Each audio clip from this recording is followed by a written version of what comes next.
Praise lord. నజరేయుడైన యేసుక్రీస్తు పరిశుద్ధ నామములో మీ అందరికీ కూడా శుభవందనములు తెలియజేస్తున్నాను. జీసస్ గాస్పల్ అనే యూట్యూబ్ ఛానల్ ద్వారా మీరందరూ కూడా వీక్షిస్తున్నందుకు, దేవునిలో బలపరచబడుతున్నందుకు మరి దేవాది దేవుడు మహిమ ఘనత ప్రభావాలు కూడా ఆయనకే కలుగును గాక. మరి ఇంకా ఎవరైనా సబ్స్క్రైబ్ చేసుకోలేనట్లయితే మరి వెంటనే సబ్స్క్రైబ్ చేసుకోండి. మరి అనేక మందికి షేర్ చేయండి. దేవుని రాజ్యంలో, దేవుని పరిచర్యలో మరి నాతో కలిసి మీరు కూడా పాలు భాగస్తులు అవుతారని ఆశిస్తున్నాను. మన సబ్జెక్టు, మన అంశము పరిశుద్ధాత్మ. ఈ పరిశుద్ధాత్మ దేవుడు అనే మాటను గురించి మనము క్లుప్తంగా నేర్చుకుందాము. పరిశుద్ధాత్మ పండగ అనేది ప్రాచీన గ్రీకు భాష నుండి వచ్చింది.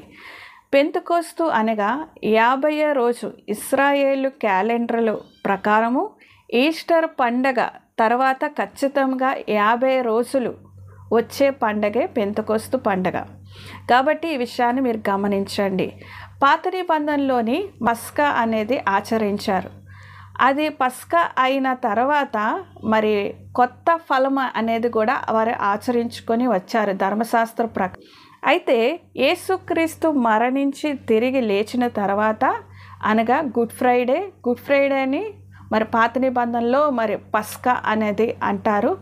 ఆ యొక్క పస్కా అయిన తర్వాత పునరుద్ధానుడైన తర్వాత 40 రోజులు తన శిష్యులకు కనపరుచుకుంటూ, తన శిష్యులకు దేవుని రాజ్యం గురించి, తండ్రి యొక్క రాజ్యం గురించి మరి అనేక విషయాలు వాళ్ళతో మాట్లాడుతూ తను కనపరుచుకుంటూ ఆయన పరలోకమునకు ఆరోహణమే పైకి వెళ్ళాడు యేసు ప్రభు.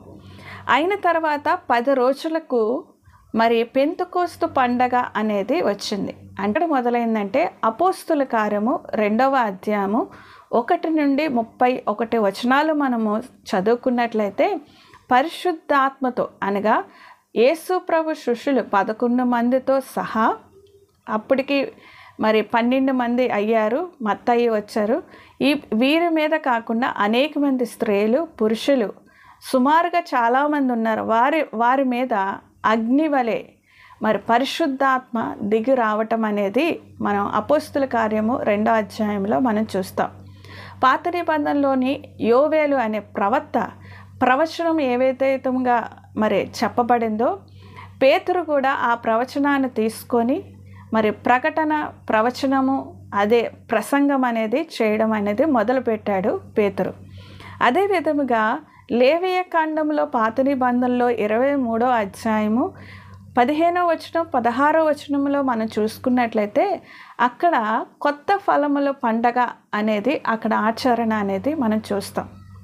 అంటే ఇశ్రాయేలులు ఏదైతే నిబంధన, కట్టడ, పండగలు అనేవి ఉన్నాయో ఆ పండగలను ఆచరిస్తూ యేసుక్రీస్తు ధర్మశాస్త్రాన్ని కొట్టివేయకుండా ఆ ధర్మశాస్త్రములోనే క్రీస్తుని కనపరచుచు మరి రావడం అనేది జరిగింది మరి కొత్త నిబంధన వచ్చేసరికి. కాబట్టి గ్రీకు భాషలోని మరి పెంతెకోస్తు పండగ అని అంటారు. అనగా పరిశుద్ధాత్మ దేవుడు మరి ఆత్మ అగ్ని వలె వారి మీదకి వచ్చినప్పుడు వారి ప్రవచనం అనేది, అన్య భాషలతో మాట్లాడడం అనేది, నాలికలు విభజింపబడడం అనేది జరిగింది కనుక అది కొత్త నిబంధన మరి ప్రకారము పెంతెకోస్తు దినముగా ఆచరణలోనికి నేటికి కూడా అది వర్తిస్తుంది. అంటే క్రీస్తు శకము 9వ శతాబ్దం మొదలుకొని ఇప్పుడు వరకు కూడా మనం ఆచరణ ప్రపంచం అంతా కూడా ఆచరిస్తూనే ఉంది. అయితే పరిశుద్ధాత్మ దేవుడి గురించి యేసు ప్రభువు యోహాను సువార్త 14వ అధ్యాయంలోని మరి మనకు అక్కడ 15వ వచనం చూసుకున్నట్లయితే ఆదరణకర్త అనేవాడు మీ మధ్యకు వస్తాడు, ఆయన మిమ్మల్ని సర్వసత్యములోనికి నడిపిస్తాడు, ఆయన నా గురించియు తండ్రి గురించియు సాక్ష్యం అనేది మీ ద్వారా చెప్పిస్తాడని యేసు ప్రభు యోహాను సువార్త 14వ అధ్యాయంలో తన శిష్యులకు బోధించడం అనేది జరిగింది. ఆ ప్రకారమే మరి అపోస్తుల కార్యము 2వ అధ్యాయం మొదలుకొని మరి యోధా పత్రిక వరకు కూడా మరి పరిశుద్ధాత్మ కార్యాలు, సంఘాలు స్థాపించబడము, అనేకమైన ఆత్మల రక్షణ అనేది కలిగించడం. అయితే ఈ పరిశుద్ధాత్మ ఎవరు? ఈ పరిశుద్ధాత్మ అనేవాడు మరి త్రిత్వములో 3వ వ్యక్తి. తండ్రి సృష్టికర్త, కుమారుడు రక్షణ కార్యాన్ని జరిగించడానికి వచ్చాడు. సర్వ మానవాళి కొరకు కూడా తన పాపము ఏదైతే చేశాడో మానవుడు ఆ పాపం అనే బానిసత్వము నుండి విడిపించి తండ్రి యొద్దకు చేర్చేవాడే కుమారుడు. తండ్రి యొద్దకు చేర్చేవాడే కుమారుడు. అంటే పరలోకానికి మార్గమై ఉన్న దేవుడిని మనం ఎప్పుడైతే అనుసరిస్తామో ఈ పరిశుద్ధాత్మ దేవుడు ఏం చేస్తాడంటే, ఈ పరిశుద్ధాత్ముడు మన మీదకి మరి లోనికి వచ్చినప్పుడు, మన మీద కుమ్మరింపబడినప్పుడు, మనలో నివసించినప్పుడు మనము పరివర్తింపబడతాం. అంటే మారు మనసు అనేది పొందుకుంటాం. అంటే సత్యములోనికి నడిపింపబడతాం. యేసుక్రీస్తు మా తండ్రి యొద్దకు చేరే మార్గమైతే, పరిశుద్ధాత్ముడు ఆ తండ్రి యొద్దకి ఏ విధంగా అంటే, తండ్రి పరిశుద్ధుడు కనుక మనము కూడా పరిశుద్ధంగా తీర్చబడాలి కనుక, పరిశుద్ధంగా మార్చబడాలి కనుక ఆ పరిశుద్ధత అంతా కూడా సిలువలో యేసుక్రీస్తు తన రక్తము ద్వారా మనకు అందించాడు. ఆ రక్తము ద్వారా మనం ఎప్పుడైతే పాప క్షమాపణ అనేది పొందుకుంటామో, పరిశుద్ధాత్మ అభిషేకముతో నింపబడినప్పుడు మన జీవితం కూడా పరిశుద్ధతతో నడిపింపబడాలి అనే విషయాన్ని మరి పరిశుద్ధాత్ముడు మనలోని కార్యాన్ని జరిగిస్తూ ఉంటాడు. కానీ తండ్రి, కుమార, పరిశుద్ధాత్మ అపార్థం చేసుకోదు. ముగ్గురు కూడా వేరుపరచబడలేదు, వేరు కాదనేది విషయం మీరు గమనించండి. ముగ్గురు కూడా ద్విత్వములో ఒకరే. మరి ఒక్కనై ఉన్న దేవుడు ఆయా కాలాల బట్టి, ఆయా సందర్భాల బట్టి దేవుడు మన మీద చూపించే ప్రేమ, తన బిడ్డలను పోగొట్టుకోకుండా, ఆయన మనల్ని విడిచిపెట్టకుండా, అనాథులుగా విడిచిపెట్టకుండా దేవుడు తన యొద్దకు నడిపించడానికి మరి సందర్భ సహితంగా ఆయనే కార్యాలు చేసుకుంటూ మన మధ్య నివసించడానికి ఆయన వచ్చుచున్నాడు. కాబట్టి ముగ్గురు వేరు కాదు, ముగ్గురు వేరు పరచబడలేదు, ముగ్గురు కూడా వేరు దేవుళ్ళు కాదు, ఒకే దేవుడు అనే విషయాన్ని మీరు గమనించండి. కాలాల బట్టి, సమయాల బట్టి ఆయన కార్యం చేసుకుంటూ వెళ్తాడు తప్ప ముగ్గురు వేరుపరచబడలేదు, వేరు కాదనే విషయాన్ని మీరు గమనించండి. ప్రియ దేవుని బిడ్డలారా, పరిశుద్ధాత్మ దేవుడు మనలో నివసించినప్పుడు, మనతో ఉన్నప్పుడు అసలు పరిశుద్ధాత్మను ఎందుకు పొందుకోవాలనే విషయాన్ని మీరు చూసుకున్నట్లయితే, అసలు పరిశుద్ధాత్మను పొందుకున్నప్పుడు మనకు వచ్చే జీవితంలో మార్పు అనేది ఏంటనే విషయాన్ని మనం ఇప్పుడు గమనిద్దాం. పరిశుద్ధాత్ముడు ఖచ్చితంగా మన మధ్యన నివసించాలి, మనలో నివసించాలి. ఎందుకంటే మనము యేసుక్రీస్తుని నమ్మి రక్షణ పొంది బాప్తిసం పొందుకొని ఈ లోకములో నేను క్రీస్తుని నమ్ముకుంటున్నాను, క్రీస్తు యందు నేను విశ్వసించుచున్నాను, ఆయనే నిజమైన మార్గము, సత్యం అనేది ఎప్పుడైతే నీ హృదయములో నీవు విశ్వసించి నీ పాపాలు క్షమించబడినప్పుడు, నువ్వు పాపివని ఒప్పుకున్నప్పుడు పరిశుద్ధాత్ముడు నీలో ప్రవేశిస్తాడు. మీలో ప్రవేశించినప్పుడు మీరు పరిశుద్ధులుగా మార్చబడతారు. ఎందుకంటే ఒక మనిషి తన బలహీనతలు మానుకోలేడు, ఒక మనిషి పాపి అని ఒప్పుకోడు, ఒక మనిషి మరి లోకము నుండి వేరే పరచబడలేరు. ఎందుకంటే ఈ లోక ఆశలు చాలా విపరీతమైనవి కనుక ఈ లోకము నుండి వేరే పరచబడాలన్నా, నీ జీవితం మార్చబడాలన్నా పరిశుద్ధాత్మ సహాయం లేనిదే, నడిపింపు లేనిదే మనము ముందుకు వెళ్ళలేము. కనుక ఆయన వాగ్దానం చేసిన ఆ యొక్క వాగ్దాన పరిశుద్ధాత్మను మనం పొందుకున్నప్పుడు మనం ఎలాగా పరివర్తింపబడతాము, ఎలా జీవితాన్ని మార్చుకుంటాం అనే విషయాన్ని మీరు గమనించండి. ప్రియ దేవుని బిడ్డలారా, మరి పరిశుద్ధాత్మ దేవుడు మొట్టమొదటిగా మనలోని నివసించినప్పుడు, నీవు రక్షణ పొంది జీవితాన్ని మార్చుకోవాలనుకున్నప్పుడు నీ జీవితంలో, మన జీవితంలో ఏం జరుగుతుందంటే మనము అభిషేకింపబడతాం. మనం ఎప్పుడైతే అభిషేకింపబడతామో మనము ఒక కార్యాన్ని అనగా ప్రార్థన చేయాలని, వాక్యం ధ్యానించాలని, యేసయ్య గురించి ఇంకా తెలుసుకోవాలని, రక్షకుడి గురించి ఇంకా చెప్పాలని ఇతరులకి, లేదా నీ జీవితంలో ఇంకా ఏమైనా సెట్ చేసుకోవాలనుకున్నప్పుడు నీవుగా పరీక్షించుకొని సిద్ధపరచుకునే జీవితాన్ని బట్టి ఆయన జ్ఞాపకం చేస్తాడు. అంటే మన జీవితములను మారుస్తాడు ఆయన. అంటే ఎప్పుడు పాత జీవితంలాగా ఉండవు. రక్షింపబడిన తర్వాత, బాప్తిసం తీసుకున్న తర్వాత నీవు యేసుక్రీస్తుని నిజ రక్షకుడిగా అంగీకరించిన తర్వాత నీవు పాత జీవితంలాగా ఉండవు. అంటే పాపాన్ని విడిచిపెట్టి నూతనమైన సృష్టిగా, నూతనమైన జీవితాన్ని ప్రారంభించే స్థితిలోనికి నడిపించేవాడే పరిశుద్ధాత్మ దేవుడు. ఈ విషయాన్ని మీరు గమనించండి. రెండవదిగా, మన పాపము చేసిన, ఒకవేళ రక్షింపబడి మారు మనసు పొంది ఇంకా నువ్వు బలహీనత స్థితిలో పాపం చేసినట్లయితే, చిన్న చిన్న తప్పుదమ్మలు చేసినట్లయితే, పాపానికి దారి తీసినట్లయితే, అది ఒప్పింపచేసేవాడే పరిశుద్ధాత్మ దేవుడు.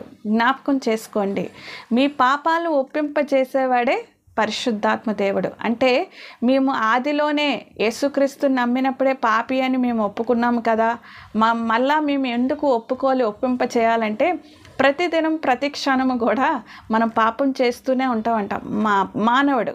ఎందుకంటే బలహీనుడు. ఏదొక సందర్భంలో, ఏదొక సమయంలో మనం బలహీన పడుతుంటాం. శోధనలు వచ్చినప్పుడు, కష్టం వచ్చినప్పుడు బలహీన పడుతుంటాం. ఆ బలహీన స్థితిలో మన పాపాలను కూడా ఒప్పింపజేసేవాడే పరిశుద్ధాత్మ దేవుడు అనేది జ్ఞాపకం చేసుకోండి. మూడవదిగా, మనలను సత్యము వైపు నడిపిస్తాడు. సత్యం వైపు అంటే ఈ లోకము అబద్ధము, ఈ లోక అధికారి అబద్ధ ప్రవక్త. ఒక దేవత గుడ్డత్వాన్ని మనకి కలుగు చేస్తుంది కనుక మనము సత్యాన్ని గ్రహించలేం. కనుక ఆ సత్యములో నడిపించేవాడే పరిశుద్ధాత్మ దేవుడు. ఆ ఆత్మ నడిపింపు అలా ఉంటుంది. అంటే ఏది అబద్ధము, ఏది సత్యము, ఏది నిజము, ఏది అబద్ధం అని తెలుసుకుని చేసేవాడే పరిశుద్ధాత్మ నడిపింపు అనేది ఉంటుంది. అంటే మనము అబద్ధములోనికి వెళ్ళకుండా, అసత్యములోనికి వెళ్ళకుండా, మరి అబద్ధ బోధల్లోనికి వెళ్ళకుండా, అబద్ధ వ్యక్తులతో మనం పరిచయాలు పెంచుకోకుండా, మోసపోకుండా, సాతాను అపవాది చేతిలో మోసపోకుండా సర్వసత్యములోనికి నడిపించేవాడే పరిశుద్ధాత్మ దేవుడు. నాలుగోదిగా మనం చూసుకున్నట్లయితే, క్రీస్తును ప్రకటింపజేస్తాడు. నీలో ఉన్న ఆత్మ, పరిశుద్ధాత్మ కలిగిన ఆత్మ, నీలో నివసించే ఆత్మ, నీ హృదయంలో గూడు కట్టుకొని నీ హృదయంలో కొలువైన ఆత్మ ఏమవుతుందంటే నీ రక్షకుడిని, నీ యొక్క తండ్రిని మరి ఇతరులకి పరిచయం చేస్తాడు. భారాన్ని కలుగజేసి వారికి క్రీస్తుని ప్రేమను పరిచయం అనేది చేస్తాడు. అది సువార్త ద్వారా జరుగుతుంది, లేదా ఇతరులకి సహాయం ద్వారా చేయవచ్చు, లేదా విధవరాండ్లు ఉన్నారు మన మధ్యన, చంటి బిడ్డలు, బేదలు, దిక్కులేని వారు, అనాథులు, వీరందరూ ఉన్నారు. మరి వీరందరికీ కూడా క్రీస్తును ప్రేమను ప్రకటించే అవకాశాన్ని, తరుణాన్ని, ఆ భారాన్ని మనలో ప్రేరేపింపచేసేవాడే పరిశుద్ధాత్మదేవుడు. ఈ విషయాన్ని మీరు గమనించండి. కాబట్టి మన క్రీస్తును పరిచయం చేయాలని, క్రీస్తును వారికి హృదయములో పెట్టాలని, వారు కూడా పాపము బానిసత్వము నుండి విడిపింపబడాలని పరిశుద్ధాత్మ దేవుడు మన ద్వారా కార్యాన్ని జరిగిస్తూ ఉంటాడు. పరిశుద్ధాత్ముడు మనలో నివసించినప్పుడు, మనతో ఉన్నప్పుడు మనకి కొన్ని గిఫ్ట్స్ అనేవి దేవుడు ఇస్తాడు. మరి దేవుని రాజ్యం కొరకు, దేవుని యొక్క పని నిమిత్తము మనలను వాడుకోవడానికి ఆయన కొన్ని గిఫ్ట్స్ అనేవి దేవుడు మనకి ఇస్తాడు. కొన్ని బహుమతులు అనేవి ఇస్తాడు. ప్రవచన వరము, స్వస్థత వరము, తర్వాత అద్భుతాలు చేయవరము, జ్ఞానము, వివేకము, ఈ యొక్క వరాలతో పాటు మన యొక్క స్థితి మనము కూడా మార్పు చెందడానికి ఆత్మఫలము, ప్రేమ, సంతోషము, సమాధానము, ఇవన్నీ కూడా గిఫ్ట్సే. ఈ గిఫ్ట్స్ అన్నీ కూడా దేవుడు మన కొరకు సిద్ధపరిచే బైబిల్ గ్రంథంలో. కనుక అవన్నీ కూడా ఇవ్వడానికి కూడా ప్రేరేపించేవాడు, గిఫ్ట్స్ ఇచ్చేవాడు పరిశుద్ధాత్మ దేవుడు అనేది మీరు గమనించండి. ఆ గిఫ్ట్స్ లేకుండా మీరు ఫలించలేరు. ఆ గిఫ్ట్ లేకుండా మీరు దేవుని రాజ్యమును కట్టలేరు. ఆ గిఫ్ట్స్ లేకుండా దేవుడు మిమ్మల్ని వాడుకోవడానికి కూడా ఆయన సిద్ధంగా ఉన్నాడు. కనుక ఆ గిఫ్ట్స్ కొరకు మీరు ఏం చేయాలంటే ప్రతి దినము, ప్రతి క్షణము కూడా తండ్రికి ప్రార్థన చేయాలి. పరిశుద్ధాత్మ దేవుడు ఆ గిఫ్ట్స్ ఎప్పుడైతే ఇస్తాడో, ఆ గిఫ్ట్స్ ఎప్పుడైతే పొందుకుంటామో ఆయన రాజ్యం కొరకు మనము పనివాళ్ళుగా మనం వాడబడతామనే విషయాన్ని మీరు గమనించండి. మరి తర్వాత మనము ఆరాధన అనేది శక్తివంతముగా చేస్తాం. అంటే వర్షిప్, ఏంటి ఆ వర్షిప్ అంటే? స్తుతులు, మహిమ, ఘనత, ప్రభావములు. ఇప్పుడు జరుగుతున్న సంఘంలో జరుగుతున్న స్తుతి ఆరాధన గురించి నేను మాట్లాడట్లేదు, కానీ ఆత్మతో, సత్యముతో, ఆత్మతో మనము దేవుణ్ణి స్తుతించగలుగుతాం. ఆయన చేసిన మేళ్ళ బట్టి, ఆయన చేసిన ఉపకారముల బట్టి, ఆయన చేసిన ఆ యొక్క ఉపకారాలన్నిటినీ ప్రేమను మనల్ని తలపోసుకొని మరి స్తుతి ఆరాధన అనేది మనమే చేస్తాం, మనమే చేసుకుంటాం. మనకి ఎవరు వర్షిప్ లీడర్స్ అవసరం లేదు. ఆయనే ఒక వర్షిప్గా లీడర్గా మనతో పరిశుద్ధాత్ముడు ఉండి మనల్ని నడిపించేవాడే, మన ఆరాధనలో నడిపించేవాడు. మనంతట మనమే కూడా ఆయన్ని స్తుతిస్తాం, మనంతట మనము ఆయన్ని ఆరాధిస్తాం, మనంతట మనము ఆయన గణపరుస్తాం. ఆయన స్తుతుల ద్వారా, ఆయన స్తోత్రాలహుల ద్వారా పరిశుద్ధుడు పరిశుద్ధుడు అని నిత్యము కోట్లాది కోట్ల దూతలతో కలిపి మనము కూడా భూలోకంపై ఉన్నప్పుడు ఆయన కూడా స్తుతిస్తాం, ఆరాధిస్తాం, ఆయన గణపరుస్తాం. మరి శక్తివంతమైన ఆరాధనలో ఆయన నడిపించేవాడు. ఆయన పూజిస్తాం, ఆయన పాదాలు పట్టుకొని ఆయన పూజిస్తాం, ఆయన గణపరుస్తాం, ఆయన ఆరాధిస్తాం. ఆయన్ని ఆరాధన అంటే ఆయన పూజించడం. ఈ పూజించడం అనేది మరి ఆయన నేర్పించేవాడే పరిశుద్ధాత్మదేవుడు. కాబట్టి ఈ విషయాన్ని మీరు గమనించండి. తర్వాత మనల్ని నడిపిస్తాడు. ఎక్కడికి నడిపిస్తాడంటే, ఈ లోకంలో అపవాది అన్నవాడు చాలా భయంకరుడు కనుక ఆ వాడి నుండి తప్పించి, శోధల నుండి, శ్రమల నుండి, కష్టాల నుండి, నీవు ఒంటరిగా ఉన్నప్పుడు, కన్నీరు కార్చినప్పుడు నిన్ను ఆదరించేవాడు, నిన్ను నడిపించేవాడు, మీకు ఆర్థిక సమస్యలు ఉన్నప్పుడు మీకు చేయూతను అందించేవాడు, ఆ సమస్య నుండి గట్టెక్కించేవాడు.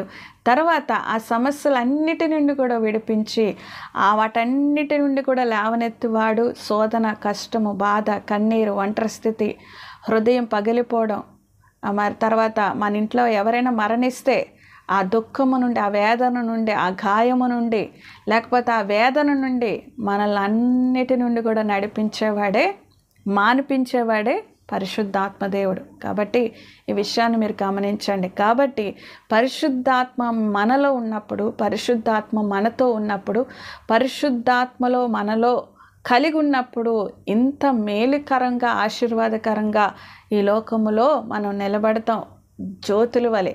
కాబట్టి పరిశుద్ధాత్మ చాలా ప్రాముఖ్యమైన ఆత్మగా మనం భావించి, దేవుని యొక్క ఆత్మగా భావించి అది మనం పొందుకోవాలి. ప్రతిదినం, ప్రతి క్షణం కూడా, అయ్యా మీ ఆత్మతో నన్ను నింపాలి, మీ ఆత్మ అభిషేకం నా మీద కుమ్మరించు, నీ ఆత్మలో నన్ను భాగస్తురాలుగా చేయు, నీ ఆత్మ అభిషేకం నాకు ఇవ్వు, పెంతుకోస్తు అనుభవం నాకు ఇవ్వు, పెంతుకోస్తు అగ్ని వలె నేను కూడా అభిషేకింపబడి నీకోసం నేను జీవిస్తానని మనము నిలబడాలి. ఎప్పుడైతే మనం అడుగుతామో దేవుడు పరిశుద్ధాత్మను వరాన్ని ఇస్తాడు, పరిశుద్ధాత్మ అభిషేకాన్ని ఇస్తాడు, పరిశుద్ధాత్మ శక్తిని ఇస్తాడు. పరిశుద్ధాత్మ అభిషేకం అనేది మనకు అనుగ్రహింపబడుతుంది. పరిశుద్ధాత్మ అగ్నితో మనం అభిషేకింపబడతాం. సంఘము మన వ్యక్తిగతంగా సంఘములో ఉన్నప్పుడు సంఘం అంతా అడగాలి, ఆయన ఆత్మ కార్యములు జరిగిస్తాడు. ఆత్మ సంచారము ఆ సంఘములో ఉంటుంది కనుక ప్రతి ఒక్కరిని కూడా ఆయన చూచే దేవుడు కనుక నీకు అడిగినప్పుడు, మీరు అడిగినప్పుడు ఖచ్చితంగా ఆ వరాన్ని అనేది దేవుడిస్తాడు. పరిశుద్ధాత్మ వరాన్ని పొందుకోండి, పరిశుద్ధాత్మ ఫలాన్ని పొందుకోండి, పరిశుద్ధాత్మ ఆత్మలో మునిగి తేలండి. అప్పుడు మీరు చూడండి, ఆ రుచి, ఆ అనుభవంలోనికి రండి.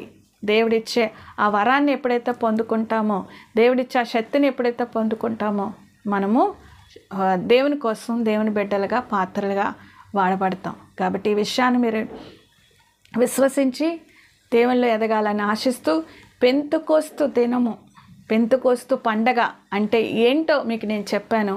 ఆ యొక్క అనుభూతిలోనికి ఆ పండగ ఆచరణ కాకుండా ఆ పండగలో ఉన్న శక్తిని, పరిశుద్ధాత్మ గిఫ్ట్ని కూడా మీరు పొందుకోవాలని ఆశిస్తూ ఈ కొన్ని మాటలు మన వెనుకల్లో దేవుడు దీవించి ఆశీర్వదించును గాక. Thank you very much. వీక్షిస్తున్న ప్రతి ఒక్కరిని కూడా దేవుడు దీవించి ఆశీర్వదించును గాక. ఆమేన్.